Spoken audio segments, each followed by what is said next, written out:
Hello everyone, welcome back to practice mock. आज की इस डेली करंट अफेयर सीरीज़ की वीडियो में हम 17 नवंबर के करंट अफेयर डिस्कस करने वाले हैं। तो स्टार्ट करते हैं अपने पहले क्वेश्चन के साथ। The Kovalam beach has received the prestigious international blue flag certification for year 2025 and 26, जो कि 5th कॉन्जिक्यूटिव ईयर इनको ये चीज़ मिला है।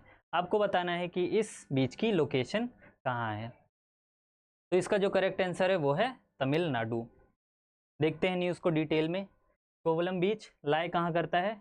चेंगलपट्टू डिस्ट्रिक्ट ऑफ तमिलनाडु, और इनको ये 5th कॉन्जिक्यूटिव ईयर मिला है, जैसा मैंने आपको बताया। इसके साथ ही तमिलनाडु ने 10 और साइट्स को टारगेट किया है जिनको ये सर्टिफिकेशन दिया जाए। उनकी लिस्ट यहाँ दी है, आप एक बार देख लेना। तो कोवलम बीच इनको फर्स्ट कब मिला था ये सर्टिफिकेशन? 2021 में, और ये तमिलनाडु की पहली साइट थी जिसको ये सर्टिफिकेशन मिला है। ब्लू फ्लैग सर्टिफिकेशन के बारे में थोड़ा जान लो। ये देता कौन है? ये देता है डेनमार्क की एक नॉन प्रॉफिट ऑर्गेनाइजेशन जिसका नाम है foundation for environmental education, FEE, है ना। तो ये दिया किन साइट्स को दिया जाता है? जो मीट करते हैं 33 स्ट्रिंजेंट ग्लोबल स्टैंडर्ड्स को, जो कि कवर करते हैं water quality, environment, education, safety, cleanliness, water management, waste management, ये सारी चीज़ों को जो कवर करते हैं उनको ये सर्टिफिकेशन दिया जाता है। तो तमिलनाडु का जो कोवलम बीच है वो इन सारी चीज़ों पे बहुत अच्छा परफॉर्म कर रहा है। आगे बढ़ते हैं अपने नेक्स्ट क्वेश्चन पे। In which year did UN declare 14 November as world diabetes day? आपको यह है आपके ऑप्शन, आपको बताना है वर्ल्ड डायबिटीज़ डे UN ने कब डिक्लेयर किया था।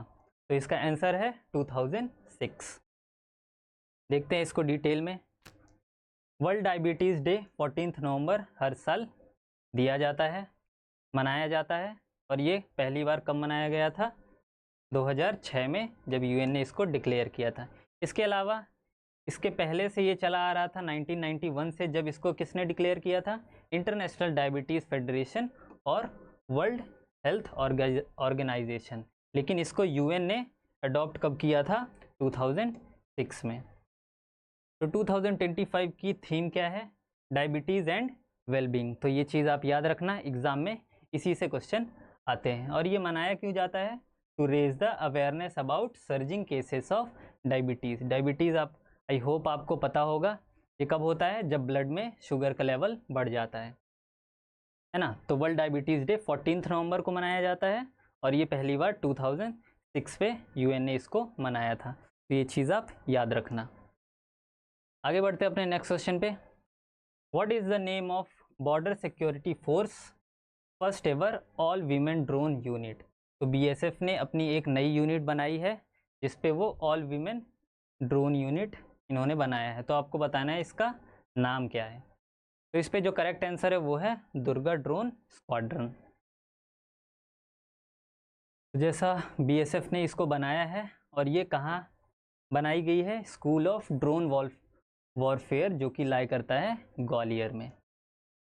और गॉडेस दुर्गा के ऊपर इसको नाम दिया गया है, जो सिंबलाइज करती है स्ट्रेंथ एंड प्रोटेक्शन को। और ये अलाइन करता है BSF के objective to modernise and diversify the forces composition. इसके अलावा जैसा मैंने आपको बताया, दुर्गा ड्रोन स्क्वाड्रन इनको ट्रेन कहाँ किया जाएगा? SDW, जो कि एक state of the art facility है specialising in unmanned aerial system, और ये कहाँ लाई करता है? ग्वालियर, मध्य प्रदेश में। इसके अलावा ट्रेनिंग प्रोग्राम को conducted under the leadership of Diljit Singh Chaudhary, जो कि DG हैं BSF के। ये इतना इम्पोर्टेंट नहीं है, आप बस याद रखना दुर्गा ड्रोन स्क्वाड्रन किस यूनिट ने इस्टेब्लिश करी है, वो है BSF। आगे बढ़ते हैं। अगर आपने प्रैक्टिस मॉक ऐप डाउनलोड नहीं किया है तो डाउनलोड कर ले for quick mock practice. Next question है, for which mission did Indian space research organisation conducted a successful test of its main parachute? तो रिसेंटली इसरो ने एक मेन पैराशूट का टेस्ट किया है। आपको बताना है इनमें से किस प्रोग्राम के लिए इसरो ने ये टेस्ट किया है? तो इसका जो करेक्ट आंसर है वो है गगनयान। तो इसरो ने टेस्ट किया है parachute for its Gaganyaan crew module at Jhansi, है ना।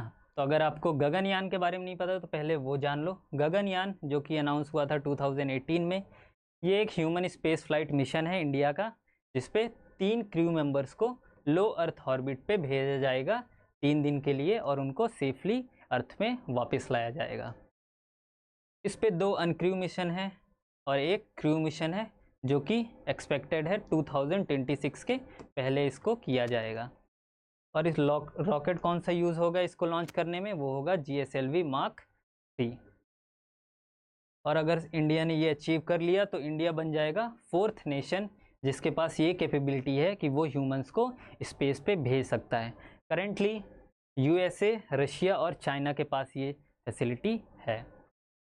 तो देखते हैं इस पे हुआ क्या है। तो इस पे क्रू मॉड्यूल जिस पे 3 क्रू वापस आएंगे अर्थ पे, उसको 2.5 किलोमीटर के एल्टीट्यूड से ड्रॉप किया गया है और इसका पैराशूट जो है वो डिप्लॉय किया गया है फ्लोलेसली, है ना।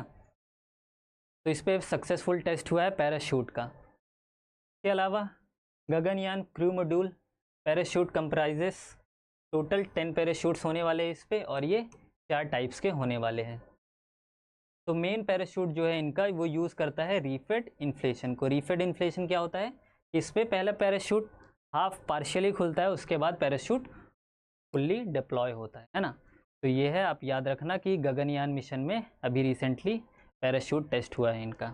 और ये भी याद रखना ये मिशन कब किया जाए, कब एक्सपेक्टेड है? 2026 के पहले। और इंडिया बनने वाला है 4th country to achieve this feat. Next question है हमारा, in which year was Union Bank of India established? तो ये है आपके ऑप्शन, आपको बताना है यूनियन बैंक ऑफ इंडिया किस ईयर इस्टेब्लिश किया गया था। इस पे जो करेक्ट आंसर है वो है 1919। देखते हैं न्यूज़ में क्यों है। Recently union Bank of India ने अपना 107th फाउंडेशन डे मनाया है। मतलब इन्होंने कब इस्टेब्लिश किया था यूनियन बैंक ऑफ इंडिया को? वो है 1919 को union Bank of India establish हुआ था, जो कि हमारा क्वेश्चन है। तो इन्होंने रिसेंटली 107th फाउंडेशन डे मनाया है जियो वर्ल्ड कन्वेंशन सेंटर मुंबई के अंदर। और इसको अटेंड किसने किया था? M नागराजू जो कि सेक्रेटरी हैं डिपार्टमेंट ऑफ फाइनेंशियल सर्विसेज के, और आशीष पांडे जो कि MD एंड CEO हैं इंडस बैंक के। तो as a part of event इन्होंने 2 चीज़ें लॉन्च करी हैं इंडस बैंक ने।